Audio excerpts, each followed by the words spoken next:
Welcome to Survivors. This show hopes to uncover the truth about the music industry and its many challenges over the decades, from 45s to downloading. Recent events have shaken so many industries to the core, and while the COVID pandemic is hopefully behind us now, I want to share some inspiring lockdown stories. My name is Jay Aston, and along with co-presenter Hayley Palmer, we've been talking to some people in different areas of the business to see how they got through it. Because we believe that success leaves clues, and some of these inspiring individuals may well be making their way down the trail to new horizons through their own creativity and spirit. While so many industries have been going to the wall, downloading platforms have been recording record highs, forcing musicians to make a living through live performance, the gig economy. And when suddenly that's cancelled, how will live music make its comeback? We all love music. It's the background to our lives. But take a moment to think about the army of professionals who've literally been cancelled. The musicians, the crew, the festival organisers, the theatres and the promoters who have had to close their doors, with almost 60% of them considering leaving the industry. How will they climb back to our new normal? So, when the Chancellor told us all to think about retraining, well, I took it seriously. During the 90s and the 2000s, the saviour of the industry seemed to be streaming services producing back-to-back growth after decades of peer-to-peer file sharing, and by 2019 growing to a staggering revenue of close to 10 billion. But how much of that actually filters down to the writers and the musicians? With thousands of views on YouTube adding up to just pennies, you can understand why live has become the bread and butter for the artist. So we'll be talking to artists, students, managers, musicians, buskers and crew, and to see exactly what they've been up to. I hope you enjoy the show.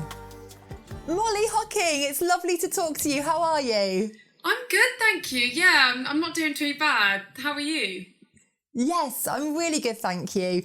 And we want to rewind a little bit with you because we all know and love you from winning The Voice. But let's take it back to the early days. Have you always been musical? Have you always been able to sing? Give us the gossip. From about 5 years old, I played Mary in my school play, and I sang a song called I Don't Quite Understand, and my mum's got it on record downstairs. And I just remember the teachers coming up to me and my mum afterwards and saying, she has got such a good voice, don't let her give up on this. Yeah. And I was like, do you know what? I ran off stage and I was like, Mum, I'm not going to do anything else in my life but sing. And so far, I've made that happen. Fingers crossed it will continue, but yeah. Absolutely. And then moving on from that, because obviously you knew you had a talent, and obviously there's a lot of reality shows out there. Now, you did actually apply to X Factor. Have I got that right? Yeah. And what happened with X Factor? To be completely bluntly honest, I wasn't really well at the time, mentally or physically, and I did manage to get through to the judges and they put me through to boot camp, but unfortunately I got let down the day before I was meant to go. So that just wasn't meant to happen at the time, you know? It just wasn't. kind of, went over my head, but I'm so glad it did, because every single letdown that you get, it builds you up to be a stronger person for the future. It's so true. I think a lot of it in the industry is timing, isn't it? And luck. And obviously being talented, you went on to audition for The Voice. So how did those auditions come about for you? Do you know what? I was actually just finished up with my rehearsal at my theatre called Kids Are Us in Town, like a 10-hour rehearsal. It started from 10 in the morning till 6:30 at night. And I just got wind of The Voice producers. They were like scouting for people in the local pub just down the road, about 20 seconds walk. So I was like, do you know what, why not? So I got my dungarees on and I went down and I sang Amy Winehouse Back to Black. And before you know it, I got a call from the producers and they were like, do you want to come up to the Mayfair in London and sing in front of the real producers? I was like, do you know what have I got to lose? Absolutely nothing. So me and Mum got the sleeper up to London and auditioned, and it all started there. Wow, and how did you feel when you were there? Because obviously you're from Cornwall, aren't you? You're from a small town. And then coming up to London, that must be quite daunting for you. It really was, you know, and I just kept on thinking to myself, am I really good enough to be here? I just looked at all the people around me and I just remember thinking, why am I here? Because they are 10 times better than I'll ever be. And I don't know why I'm here. It is a mindset as well, isn't it? I mean, a lot of it really does play on your mind mentally, and nobody really prepares you for that, do they? No, completely, because I think it's from coming from Cornwall, from such a grounded family. I am so grounded. Yeah. And I think I kind of thought less of my talent than I should have. Almost. That's what I think of it now. And I'm a perfectionist in a way, so everything has to be perfect. If I don't hit a note, it's not good, that's scrapped, you know? It's just like, that's the way I am. But I've just learned, you know, it is what it is. It's okay, isn't it? Yeah. Yeah, at the end of the day, I won The Voice. Out of all those 32,000 people that auditioned, I won it. There's got to be a reason. I was going to say, you know? Let's come on to The Voice, because, I mean, there's one thing going on The Voice, but another thing actually winning the whole experience. Like you said, you have a very supportive family. I've met your mum. She's so lovely. And I think that is really important, isn't it? Who you surround yourself with and your family members around you can make a huge difference. So you're really lucky. Yeah, completely. I am one of those people who were kind of born into a really lovely family, and I'm just so lucky as it is. So you won The Voice. Let's take you back to that moment. How did it feel even the next day when you woke up and you're like, hang on a minute, I'm a winner. I've won a recording artist. That is a complete fairy tale for any artist. Tell us those feelings that were going through your mind. So obviously I was just 18 when I won The Voice, and I couldn't believe that I had a record deal and a publishing contract and all of this support. But when I won The Voice, in all honesty, I kind of, you're taking out the bubble that you're in for about 6 months, you know? It's a family bubble, and then it all ends and you're removed alone. So I was in a hotel room by myself, and don't get me wrong, I had support. The Voice gave me massive support for about a week after. But I had no management, and I just felt a bit lost in what I should be doing and where my future would take me, because I didn't have a plan. So I met up with the record label and different managers, because I didn't have a manager signed up at that point. So I was kind of making my mind up at what kind of road I wanted to go down. And I met up with the record label, and they just kind of did... they were fine as a record label, because, you know, I won a talent contest and they signed a contract because I had to fulfill it. So I fulfilled that contract and I got a song out, which was absolutely great. And I've got a massive platform, and I will be forever grateful for that, you know. But yeah, it's all about building at the starting blocks right now, I think, and just building up a plan where I want to go and what artist I actually want to be. Yeah, and I think what's brilliant about you, Molly, I always see you on social media, you're very productive, you've got your Instagram lives, and I think as an artist, that is what you have to do. You have to keep pushing yourself, keep plugging yourself. No one's going to do it for you. No, it's all about the cheeky little plugs, you know. If you don't ask, you don't get at the end of the day, and especially now, everyone's trying to grasp onto what they can and run away with it. So I just think be creative and do what you can, and just send loads of emails, 3-4 emails a day to the same person until they answer, you know? It's all about just keeping up with people. Yeah, I think that's an important message, because I've spoken to people before and they don't realise the hard work, and they don't realise how much you've got to keep being persistent and keep going for your dreams. You know, if you just sit back for a week, a month, a year, you know, literally nothing can happen. No, I think it's so easy to give up, because so many people don't reply or don't get back to you. But it's just about keeping on top of that, and keeping yourself distracted with other things as well. Not even music, like outside of music. Have some hobbies and have a structure, and then, do you know what I mean? Everything comes together for when things do get started again. Moving forward, how do you think you will cope, and what's your prediction of what you think will happen? I kind of built a persona to go live on social media. So I've now kind of become more confident with going live and taking videos of myself than I have actually performing in front of an audience, because I haven't done that for about 18 months. I'm focusing on getting loads of music out this year, and I'm in loads of writing sessions, and if any other doors open, like acting wise or presenting wise, you know, I'll take it and run with it, you know, because it's not just about one path at the moment. It's about all the doors opening at different times. So, well, Molly, I think you're an absolute phenomenal talent and a beautiful person, and your family as well. I think you've got big things ahead of you. So thank you so much. It's Molly Hocking, everyone. And in my head, I paint a picture. Since I've come home, well, my body's been lost, and I miss your ginger hair and the way you like to dress. I've been a busker for about 4 years now, ever since I got my first guitar when I was 17. At the moment, music actually is my career. It's the only thing that I do, and it earns me a living. I do hope to do more things within the music industry, but right now, I do say I am a professional musician.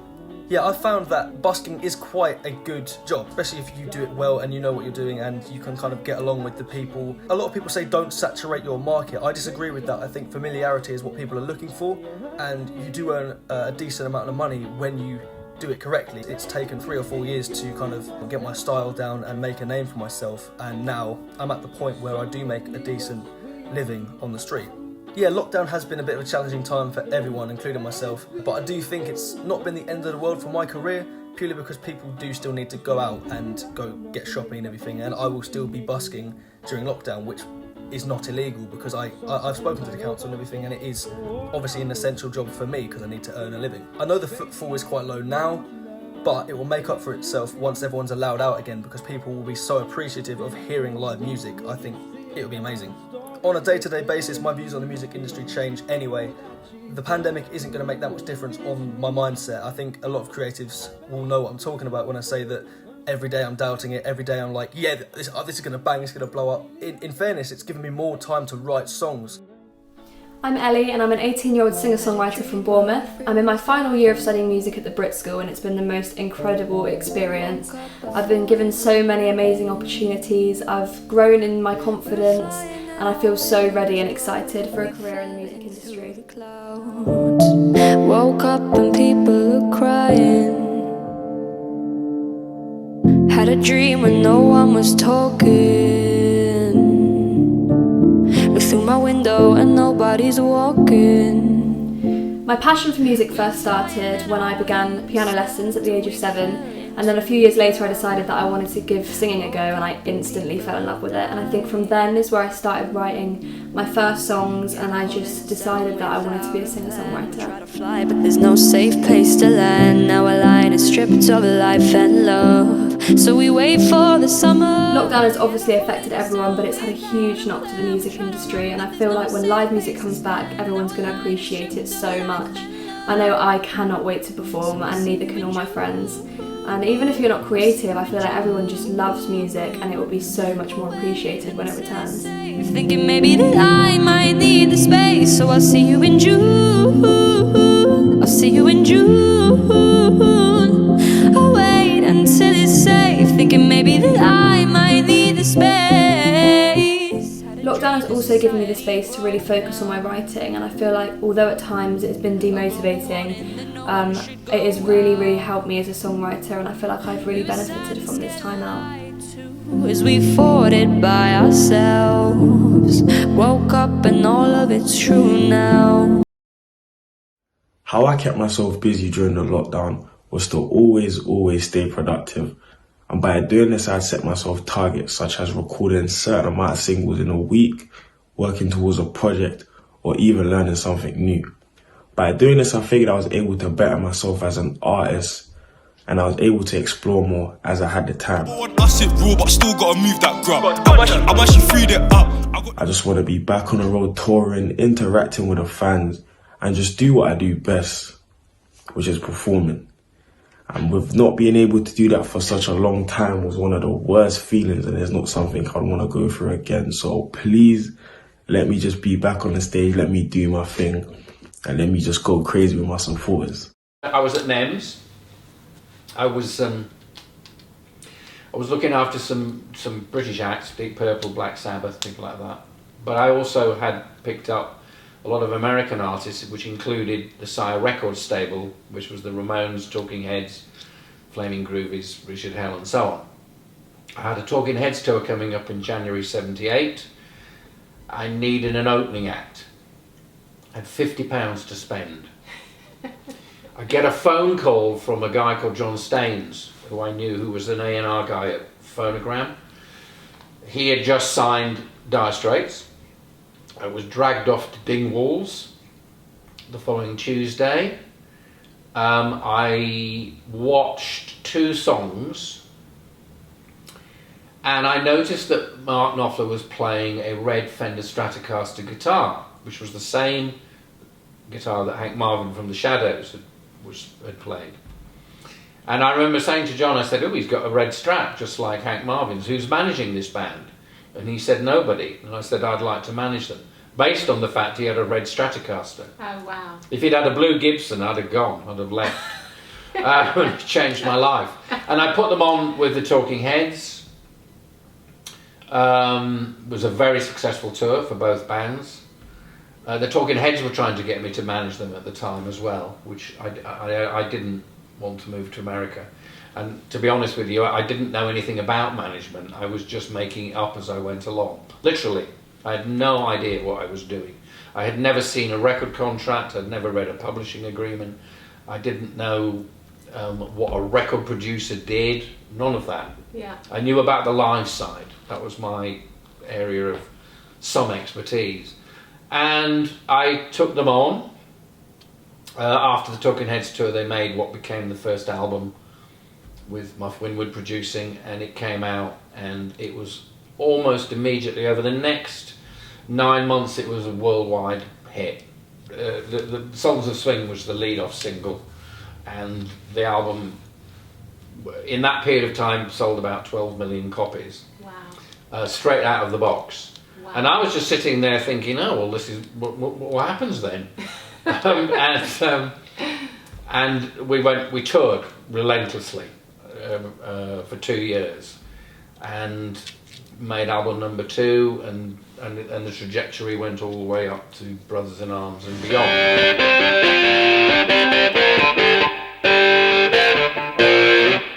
What advice would you give to a band today in this climate, and with such huge changes since the 80s and 90s, with downloading and the online thing? What advice would you give to sort of young students who are trying to make their way in the business? I think that, well, I've just come back to something I just said. You need talent. Talent is a bit subjective, because there are many artists out there that I don't personally like. But if they have a talent in their genre, for instance, which might be hip hop, or it might be country music, or whatever, then the other thing they need is a work ethic. It's really hard work, and you can't substitute that. Now, the situation at the moment is not something. I can't really comment on the situation at the moment because it's unique. It's not something that anybody's ever had to deal with before. On the assumption that we do come out of this pandemic, and I think that's quite a big assumption, then I think that there is a basic... as human beings, we're social animals. We like to mix, we like to go out, we like to be entertained, we like to go to the cinema or the theatre, or to see shows, or to see gigs, or whatever, and that's not going to go away. I do think, personally, that playing gigs in car parks and drive-ins and the rest of it is a load of nonsense, because the essence of the performance is the interaction between the artist and the audience, and playing to a car park, you're not going to get that. And I don't think that particularly serves the acts well, and it doesn't serve the audience well. Having said that, you know, the people are in a really bad economic situation.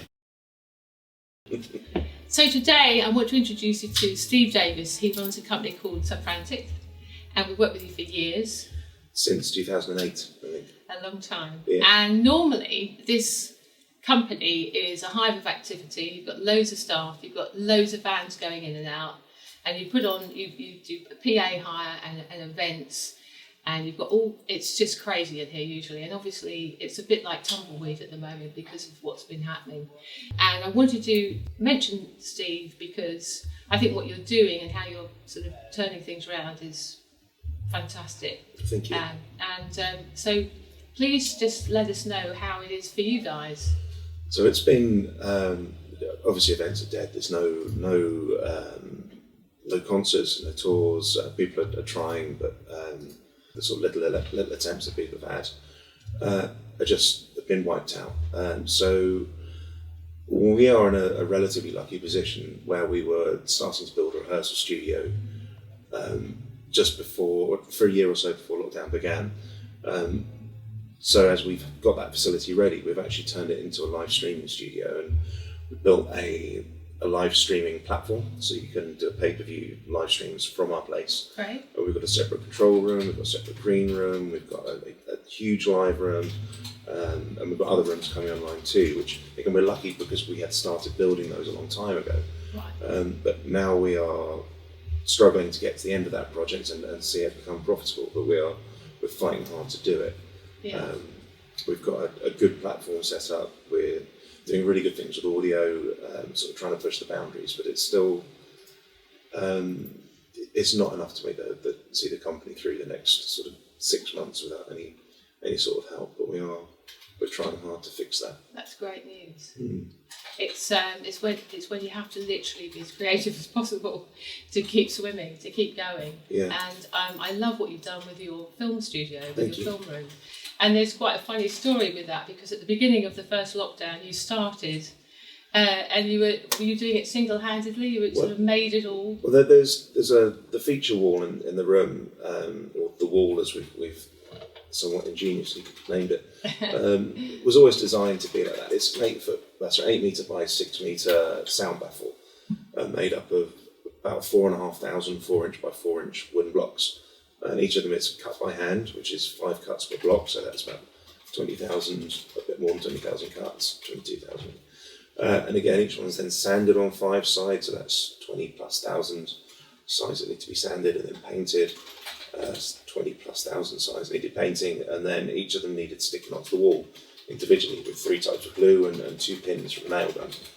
And we started cutting the first blocks just as lockdown began, and we finished sticking the last ones to the wall just as it eased for the first time. Fantastic. And ironically, we're just about to start doing something similar in one of the other rooms, just as lockdown's about to begin. So I think we've got a month or 2 to do the next room, but it shouldn't be as grandiose as that one. But Only a few weeks after we did this interview with Steve, he developed COVID.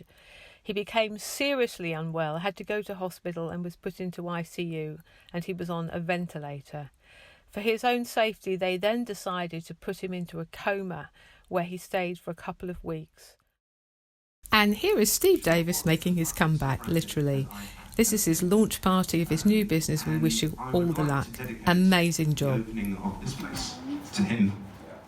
Larissa Eddie, it's lovely to have you here on the show. How are you? I'm really good. Pleasure to be with you. Oh, it's lovely to have you here. And I want to take things right back to the beginning, because I know that you've come from a really musical family, haven't you? I do, yes. I'm one of 5 siblings, and we all sing and play instruments. So yeah, a very musical household indeed. And you came out of school and you went to a theatre college, didn't you? Yeah, it was kind of a rock school. It's called BIM, right. It's the Brighton Institute of Modern Music. So it's kind of tailored more towards being in a band and playing guitar and singing and kind of getting to know about the music industry more than musical theatre, say. So that's what I was always interested in. I kind of love my rock music, my pop music, and I kind of just saw that as a route to, taking to be an artist. So yeah. Yeah, and you've done some incredible things. I mean, I know you've toured with Lionel Richie, Peter Andre. Just brilliant. How did that all come about? Because I want to know how you kind of got that break. For so many people watching, you know, it is hard to get that first break, isn't it? Absolutely. And it doesn't come easy. You know, I had to do, I just kind of put myself out there. I did loads of stuff for free, especially like when I was starting out. So I just do gigs anywhere. I would do open mic nights. I'd do showcase nights just to kind of get my name and my music out there. And it's through kind of persistence and kind of moving to London and just networking that, I kind of put more stuff online. I had the opportunity to meet people who could make that happen. When we first went into lockdown, we thought it would be just kind of, 3 weeks and we'd be back. You know, the entertainment industry has been hit so hard, hasn't it? How has that been for you, Larissa? So, things have definitely slowed down for me, but it hasn't stopped me from being creative and still doing things behind the scenes, which is where obviously we all know the real work kind of happens. In the music industry and the entertainment industry, it is kind of a lifestyle. You kind of have to live that life in a way. So it's just been weird not seeing many people, but obviously Zoom and FaceTime has been a godsend to see family and friends and colleagues. So I think a lot of artists have actually held back on releasing music. As soon as you release something, you want people to hear it. You want to go out and perform it.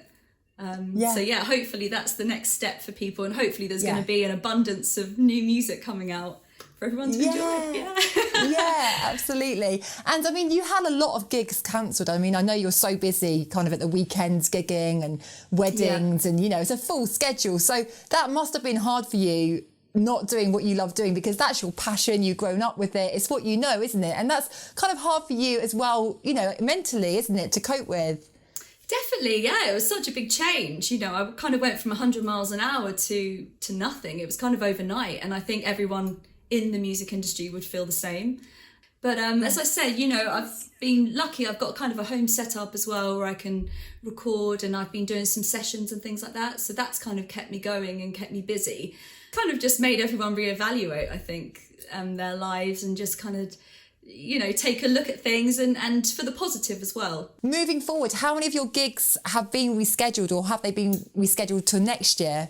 I think things like support tours, the last thing I did was really the big tour was with Calabro at the Royal Albert Hall, and that, kind of stuff like that has just been so hard to plan because not even the artists themselves know if the tours are going to happen. But I'm always in touch with different artists and pitching for things like that. There's always a need for music and there's always a passion for it, and no matter what you do or what walk of life you're from, you're always going to want to hear music. Hi Jessie, thanks so much for talking to us today. It's my pleasure. So, what happened with you? I think we spoke some weeks ago and we were all struggling a bit, weren't we, in lockdown? Pretty grim, because you gig all the time and it must have been a real shock to lose all that work. And it was for me and my band. So how did you cope? What did you do? Well, I think you're right about it being hard. Obviously, I probably do 150 gigs a year or something like that, maybe more, on a normal year. So to have suddenly no work at all was obviously just bizarre. But I've always been like a glass half full person anyway. So I straight away kind of started to try and do things online, and I did my first live stream in March 2020, so I was literally on tour in Germany, flew to Germany, about to do the first show, and then it was like, tour's cancelled. We literally had dinner in Hamburg, woke up the next day and the whole tour had been cancelled, and it was like, flight home.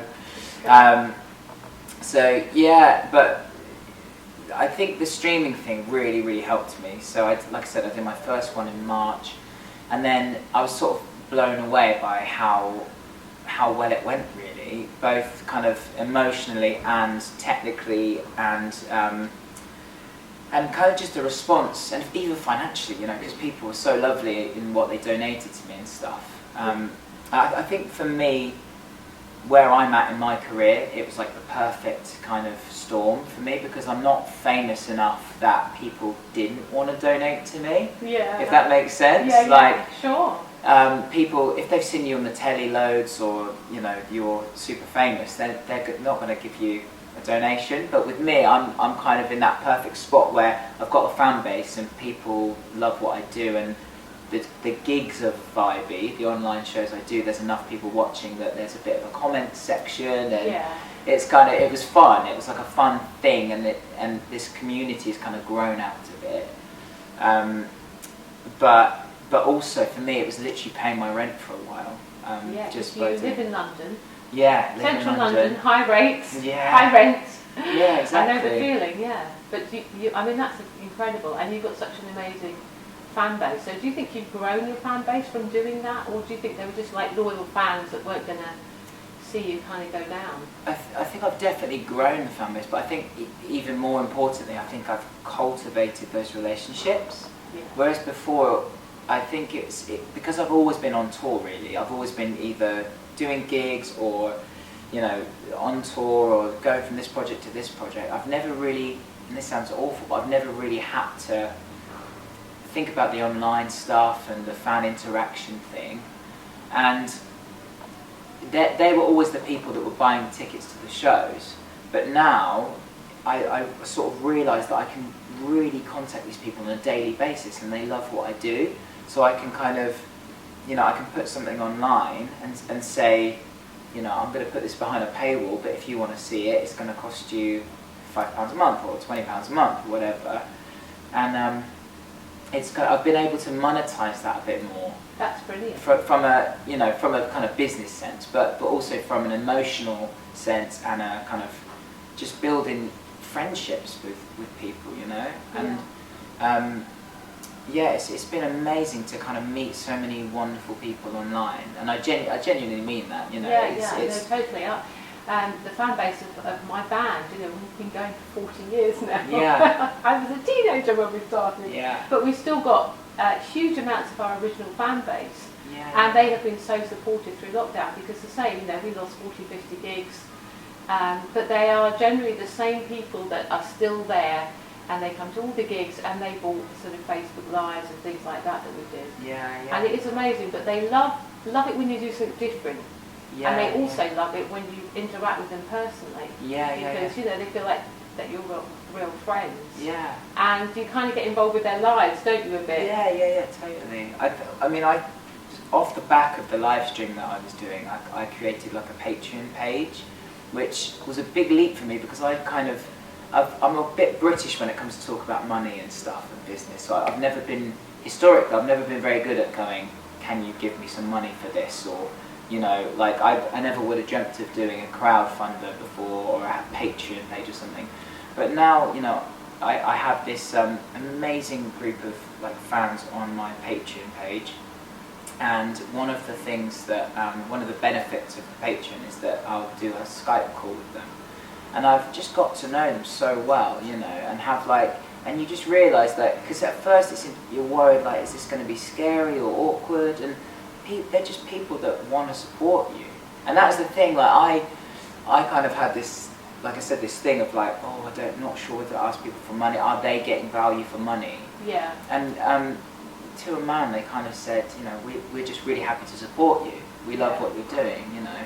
Yeah. So it's definitely, COVID's been brilliant for that, you know. I've noticed that when we've done these kind of Facebook Lives or different live events, you actually get feedback about what you do, your songs, how you perform, what they love. Yeah. Far more detail than you would just when you're kind of doing a meet and greet or something. Yeah. And it's so important, because then you realise what the fans really love about you, what they find is your kind of distinctive thing that they, you know, that they're into, that they follow you for. And I found it really interesting, and it's given me loads of ideas to feed back into our music and, you know, our presentation and everything.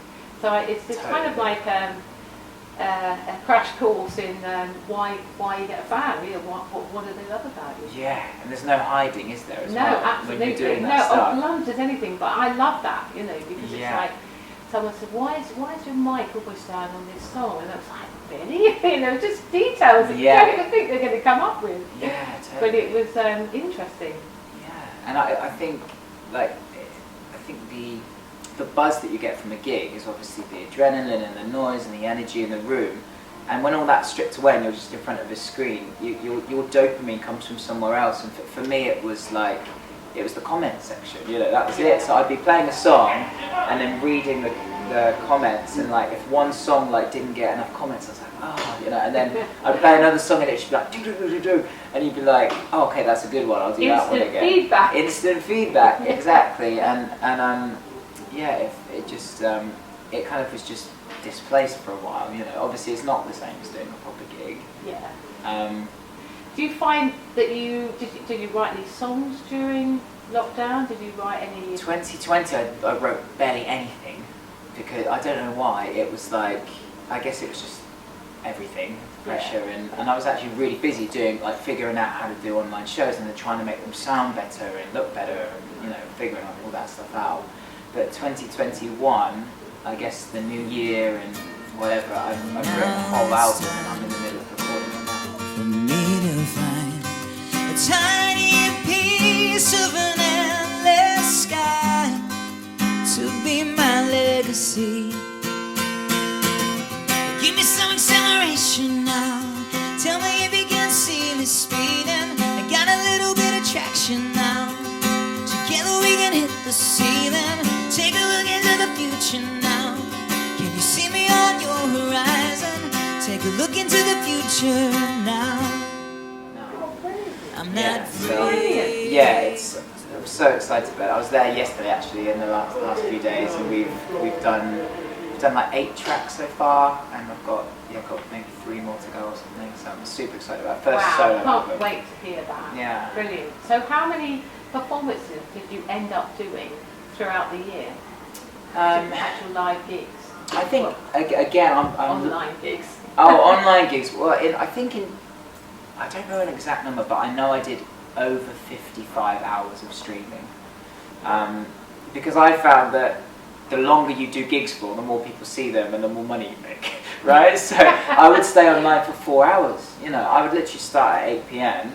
And because I've done years and years and years of gigs, and, you know, every gig you can imagine, clubs to pubs to stadiums to 2 people and a dog, you know, I'm just used to playing for a long time. So, and I know so many songs, and I've written so many songs. So I literally start at 8 o'clock, get my guitar, get my piano, and then have a bit of a chat here and there, but literally play for 4 hours, drink a bottle of red wine.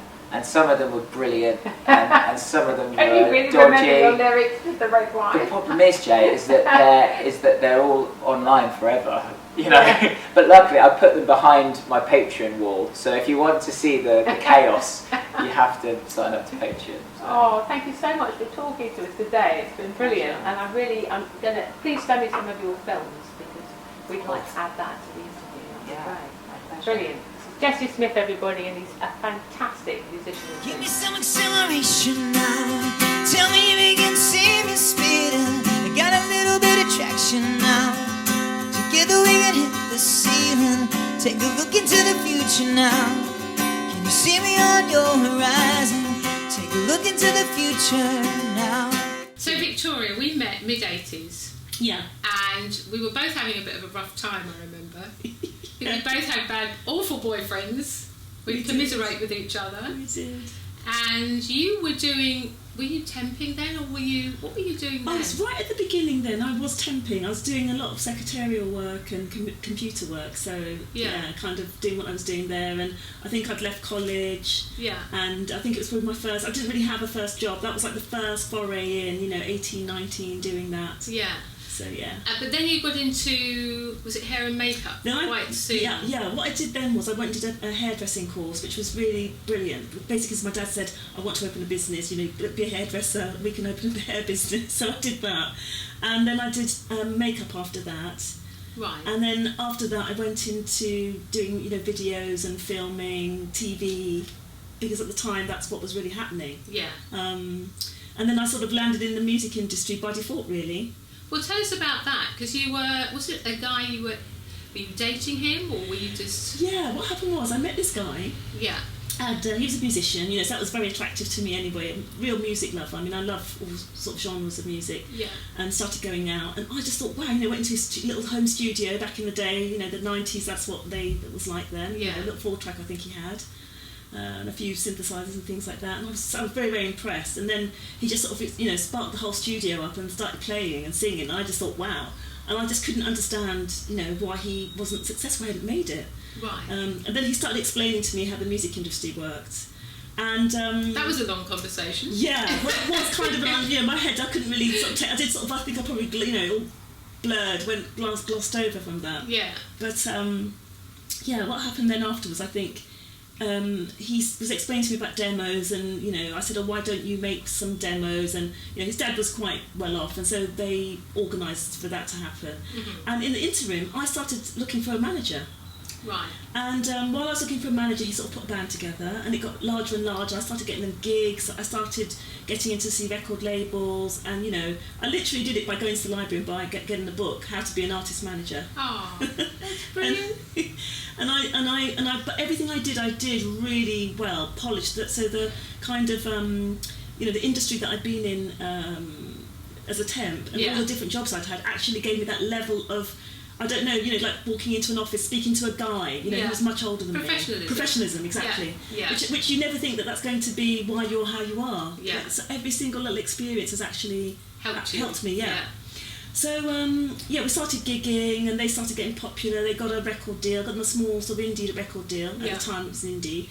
When there was loads of other labels around, it was easier then. That's right. I mean, if you could do it live, and we were doing the circuit, all the unis, all the gigs, the end of term, freshers balls, things like that, and that's the right marketplace. Yeah. When you're starting out as an act, you want university students, you want the student market, student papers and so forth. So I was really keen and very good at that. But it was just harder to make that leap into the mainstream. That was the issue, I think, that I had at the time. But I think ultimately what happened was, my boyfriend at the time said to me, it's great that you're doing this, and the guys in the band, they wanted me to stay on, and I was still looking for a manager for them at this point, because it's a lot easier when you've got an act that has a deal, and they've got some chart positions and things like that, and radio airplay. Which is huge. I mean, I don't even. It was we just kept on pushing, and they were phenomenally good. And I think we had the whole Manchester scene thing going at the time, and so it all kind of, we were just in the right place of the wave. We weren't necessarily too far ahead of it, and we were not behind it. So So you were riding it. Yeah, that's true. We were, and I think what happened was, I remember him saying to me, if you stay being my manager, we will end up splitting up. We just will. And I kind of didn't really get that. And I think it just went to my head. And I did carry on managing them, and we did break up. So what are you doing now? Okay, now, amazingly, as you know, I started being a hairdresser, makeup artist. Yeah. I went full circle from, having my own businesses in the hair industry. And I ended up deciding that with all the damage and all the problems I was solving with clients coming in to have their hair done, they had scalp issues, hair breakage, bleach breakage, relaxer damage, that I would go and study trichology, which is the study of hair and scalp medicine. Wow. And it's literally a medical degree. And I've ended up doing that. So I'm a consultant trichologist now. Wow. So you've really kind of gone a full circle, but so you started in hair and makeup, then you went into music, and you had your own record label. That's right. And now you've gone back to doing hair. And I guess that was a really wise choice with what happened in the last year. In hindsight, all of this has all come in handy. But yes, because I was doing that, and all the internet, all the experience with, I suppose, making demos at studios, putting stuff on the internet, that's all working on having a business on the internet. Social media, all of that works. And so that's my experience is just built from doing different things. Brilliant. And I'm very grateful to have another string to my bow, but music's always going to be my first love. Do you think you'll dabble with it again? Oh, you never know. My daughter's 19 now, and she automatically, for some reason, she's just fantastic. She's very smoky, husky voice. She's very beautiful. She is as well. I've got to give her that, Yes. And she's a very talented songwriter. So let's see what happens. I'm not discouraging her or encouraging her. I'm just there gently. I don't think she thinks I know anything about the music business, or what's going on now. So I kind of, I think my experience is completely different to how things are set up now. Yeah, but it has changed hugely. Yeah. But it's an interesting journey you had. It is, yeah. You know, it's been an interesting life. I've seen a lot of things. Marvellous. It was great fun. So this is JJ Rosa, and she's a singer-songwriter and musician. And you've been doing some amazing things. Tell us your story. How did you first get into the music industry? What kind of inspired you? My God, how much time have you got? No, fair enough. I'm getting brief, which I don't do usually. But I've been doing music my whole life. So I was brought up in a dancing school pretty much. My mum owned a dancing school, so I've done that for years. I was always performing in some way or another. Whether I liked it or not, I was performing. I had one of those mums. Yeah, oh God, exactly. I was dragged absolutely onto the stage, but no, actually then kind of when I was a teenager I realised that actually a bit younger, I kind of wanted to do straight music rather than the kind of acting and the dancing side. I realised I kind of wanted to just go down the music route. Because I started playing piano really young, picked up a guitar pretty young as well, and started writing songs, and I kind of would take myself off on like a Saturday afternoon and like film myself with the VHS camcorder and just pretend I was on Top of the Pops.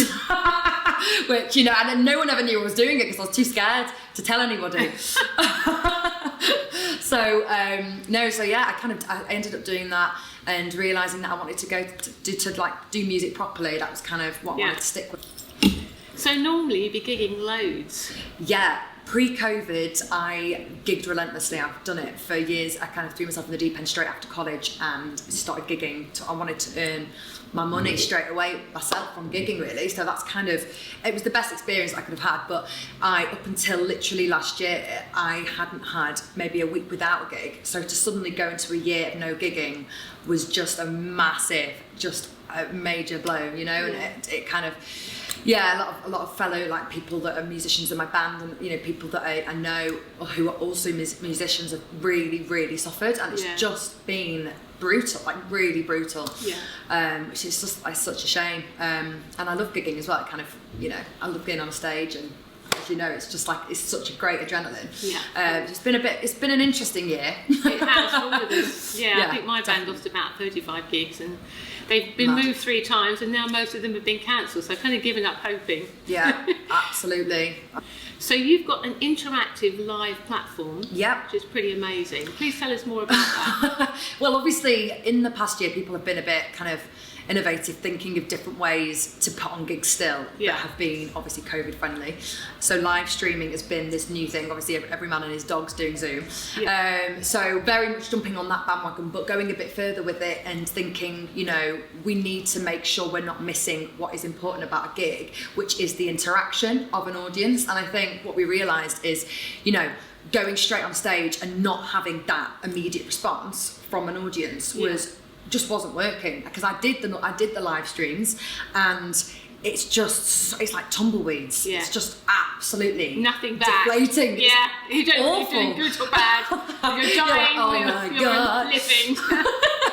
It is always brutal. It kind of takes all the fun out of gigging. You don't do a gig necessarily, you do it for yourself, but you also do it for an audience response. So this kind of interactive app that it's an app now as well, and it's kind of came from being a platform, but we then led it to being an actual app, which we've now done, which is really exciting. It's myself and a team of brilliant kind of arena and venue acousticians. There's an architect involved. We've got a load of tech guys. That sounds amazing. It's really, really exciting, and I kind of jumped on board a bit at the beginning as more of a guinea pig, as an artist coming and going, this is kind of my thoughts on it, and what I think needs to go in it as an artist, from an artist perspective. Your feedback would be invaluable. That's it. And I think that's kind of why they brought me in, put me under their wings, and then as I got more involved, it just became like a passion project, and I just got so stuck into it. Brilliant. Which is so nice, and to see it kind of take shape over the past year has been brilliant. So from that we ended up getting a Music Venue Trust and the World Health Organization behind us. Loving what we're doing, and now we're kind of working on the Save Our Venues project.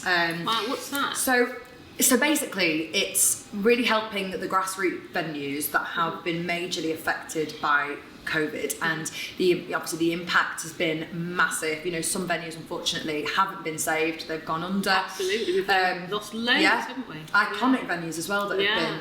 It's just they've been there forever, and they're gone. Because there's no, unfortunately, there wasn't any help initially from the government for them, and they did just go straight under. Some of them have kind of kept a little bit above the water, but they've kept their heads above water. But they have also been no one's been open for a year. So how do you with those rents as well? If they didn't own the property, I would sort of think, oh my God, how can they survive? Exactly, it is crazy. And so obviously that in mind, we kind of thought, well, it would be really brilliant to be able to implement what we're doing with maybe an initial maybe 5 or 6 of these venues, and put on some really big events with some great artists to really bring the traction, sell the tickets, and we want to give all of the revenue that we make from that to the venues. That's amazing. So that's fantastic. So you are like a true survivor here. You've had like a grim time, and then you've just come up with this amazing app. Yeah, I'm not going to take all the credit. I would love to. No, I know. I'm sure there's been some very smart people behind it. Definitely. But it's fantastic. They've got you to kind of bounce off, so you can say. I mean, there's that thing, when you're on stage. I know I'm in a band, vocal band, and if you can't hear what you're doing, or the kick drum's too loud, and you can't hear anything that you're playing. Drummers. It's a nightmare. So no, that's just brilliant. Yeah. Thank you so much for talking to us about this. Oh no, thank you. And I wish you all the luck with it. And I think we're going to have a little look at some of the footage. Oh, brilliant.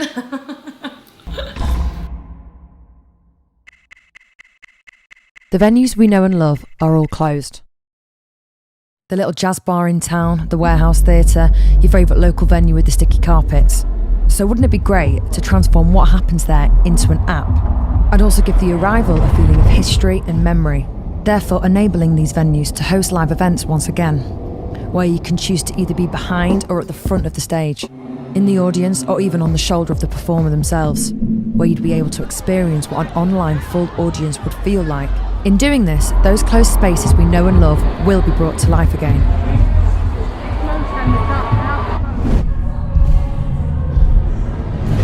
With Ovate, the show can and will go on. And now, we can be part of it.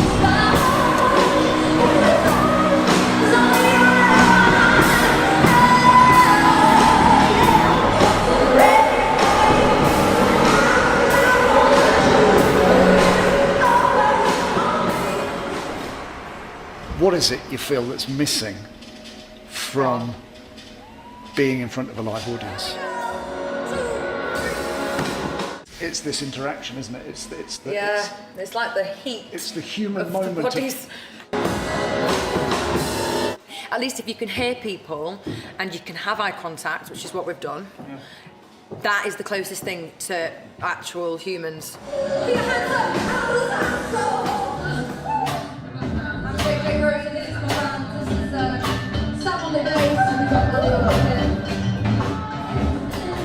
So it's going to benefit, obviously, artists, venues, more to the point right now, small venues that aren't open. If we can get these gigs going where we can maybe start reaching these audiences again, to just help bring in the revenue for these small venues to then get them back on their feet, and hopefully it will snowball. It's working, it's for real, and it's actually possible to connect properly with remote audiences in a way that's visceral and you feel it.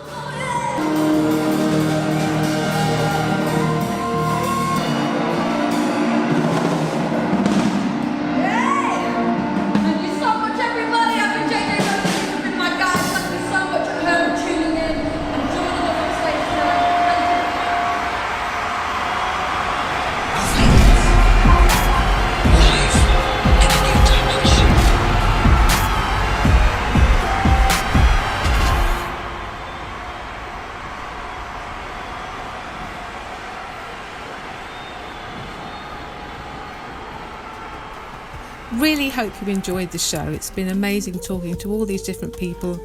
We started filming this in September 2020. We had to dance through all the lockdowns. We had to do the socially distanced interviews. We had to do the Zoom interviews. And hopefully this will stand the test of time. Yeah, hopefully COVID is kind of behind us now. But this is just something I wanted to document because I thought it was important for artists to speak out about what was happening to them and how they've managed to survive. Hope you enjoy the show. See you next time.